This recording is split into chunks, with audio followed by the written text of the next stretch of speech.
সেই ৭০ দশকের কথা। তখন এলাকায় ছিল না কোনো মসজিদ। এলাকার মুসলিম সম্প্রদায়ের মানুষরা কোথায় সবে কদর, সবে বরাত বা সবে মিরাজ, ঈদের নামাজ আদায় করবে তার কোনো স্থান ছিল না। স্থান ছিল একটাই, মা ফাতেমার দরগা আর পাগলা পীরের দরগা। এই দরগা দুটি ছিল মুঘল আমলে ইট দিয়ে তৈরি। এখানেই করতো মুসলমানদের উৎসব পালন। আবার অনেকে এখানেই শিরনিও করে দিত। এটা ছিল ওই এলাকার মুসলমানদের আদিকাল থেকে আসা সংস্কৃতি।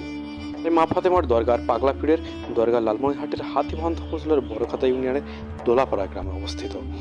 এটি থেকে ধীরে ধীরে ৯০ দশকের দিকে মসজিদ গড়ে তোলেন ওই এলাকার মুসলমানরা। তারপর সব মুসলমান মসজিদে মুখী হয় এবং ইসলামী সংস্কৃতি ও উৎসবগুলো পালন করতে থাকেন মসজিদে। করে দিত সিরনি। তারপর ধীরে ধীরে দরগাতে হারিয়ে যায়। বর্তমানে এখানে তারা আর কোনো উৎসব পালন হয় না।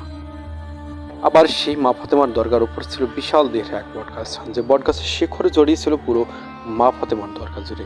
পাগলা পীরের দরগার উপর ছিল ছোট্ট এক কাঠালি গাছ, যা এখনো রয়েছে। ২০১৭ সালে এপ্রিল মাসের মাঝামাঝি সময়ের প্রচণ্ড গতিতে ধেয়ে আসে কালবৈশাখী ঝড়, আর তাতেই ভেঙে যায় মা ফাতেমার দরগা। উপর থেকে সেই বটগাছ আর গাছের সাথে ভেঙে যায় মা ফাতেমার দরগা।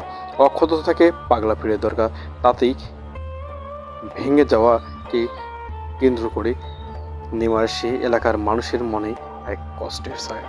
বর্তমানে সনাতন ধর্মাবলম্বীদের অনেকেই মনে করছেন এটি ছিল সনাতনীদের মন্দির। সনাতনীরা এখানে পূজা পার্বণ করত, কিন্তু এটি মন্দির ছিল না, এটি হচ্ছে মা ফাতেমার দরগা আর পাগলা পীরের দরগা। তারপর থেকে ভাঙা অবস্থায় পড়ে আছে, কার মুখে নেই মেরামতের নাম। অর্থনৈতিক দিক সংকটের কারণে তবে এলাকার লোকজন মনে করছেন সরকার সেটাকে আবারও মেরামত করলে আবারও সেই পুরনো উৎসব ফিরে আসবে বলে মনে করেন। Azizul Islam, news desk.